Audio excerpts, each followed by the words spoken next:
all the different influences that I feed my mind with.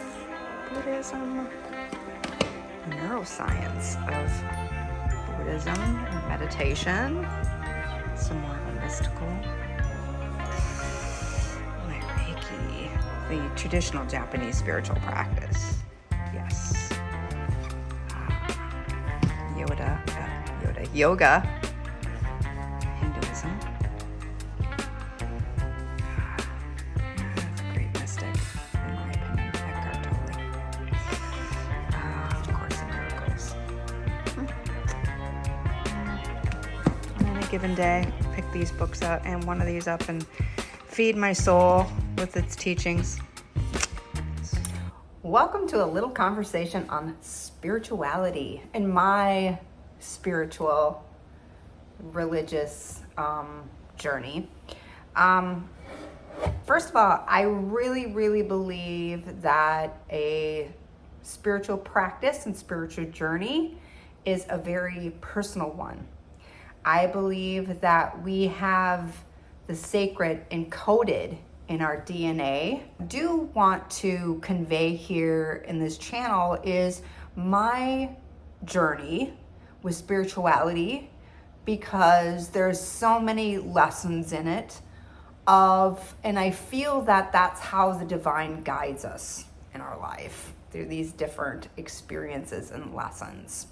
So I was born into the Catholic tradition, and I really feel that still influences me today. I was baptized and had my first communion as a Catholic.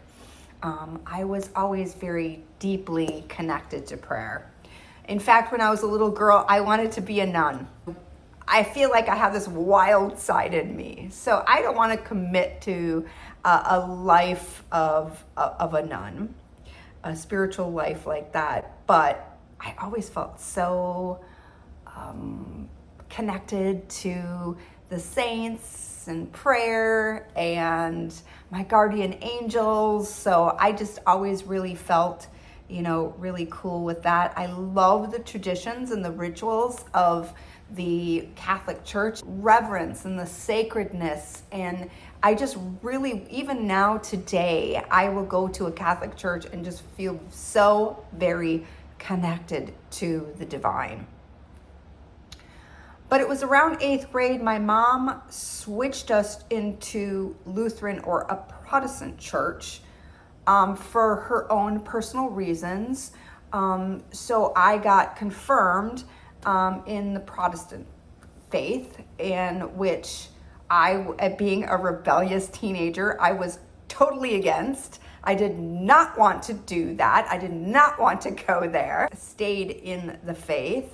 And when my son was born, I had him baptized there, and he went to Sunday school and had his religious teachings there. I never got my son confirmed there because I wanted to give him the choice that I didn't have, was to make an adult decision of the church that he wanted to go to. So fast forward 15, 20 years later, I was going through a very depressed, very low time in my life. I was getting ready for work, and all of a sudden I caught this interview with John Edward, who was a psychic who wrote a book called Practical Praying.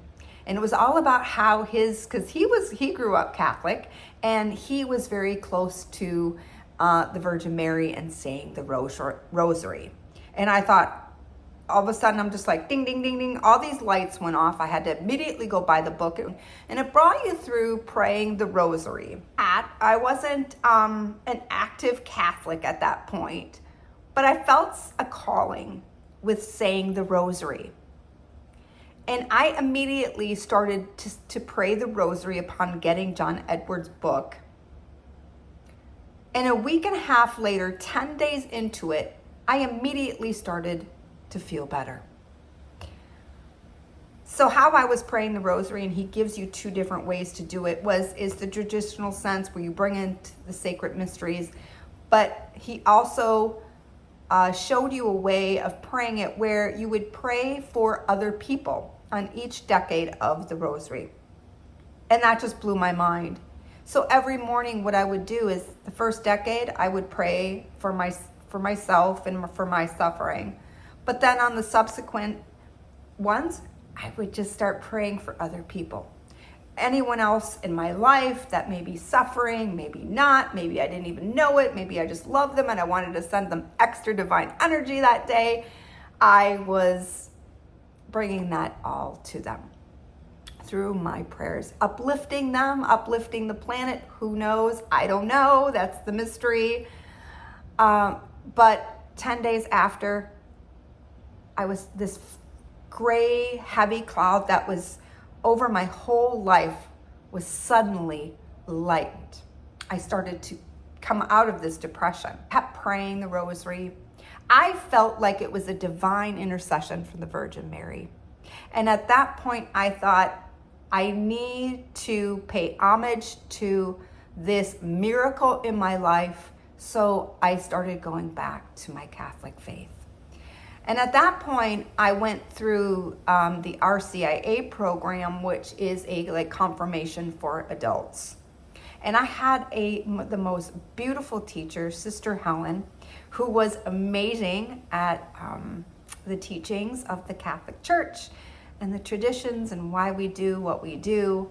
And it was just a glorious time. I went to Mass every Sunday. I was going with my great aunt at the time, and it just really, really meant a lot to me. I feel like my Catholic faith and my prayers, and I just really felt it grounded me.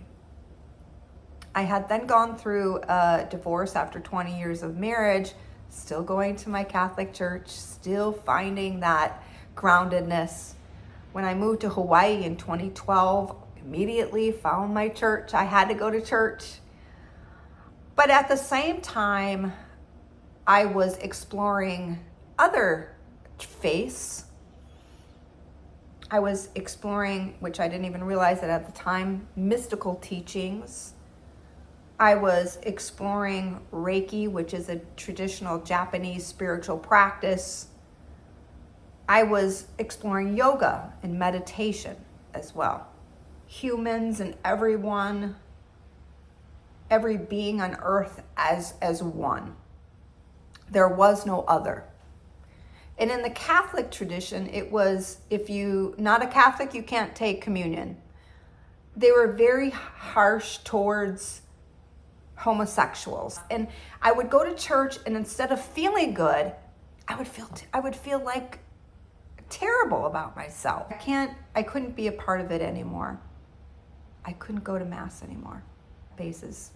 I started filling myself with other teachings that I had found.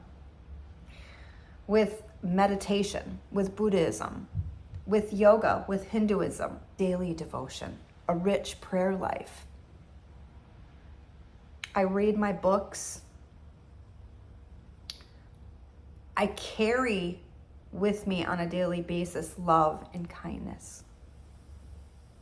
We all have a moral compass. We don't need to go to church to be reminded of that. But we need to carry a sacred practice with us on the daily. That's a little bit about my spiritual journey. Where am I heading? I'm still exploring that right now. I really thought I was going to dig deeper into the teachings of Reiki, but then I jumped to Eckhart Tolle. I jumped to entering the castle and studying the mystics. I read the lessons of A Course in Miracles. Really, whatever my soul calls to me that day. What advice can I give to you? Find what works for you. If it's going to church, go to church. If you're looking for that in that community, there's online communities. Pray. Look for that answer. Where are you guiding me, Lord? What do you ask of me? And I think this is all just like a personal journey, but it's for a purpose that's higher than we even realize. So I hope you find the path that is right for you. Thank you for joining me.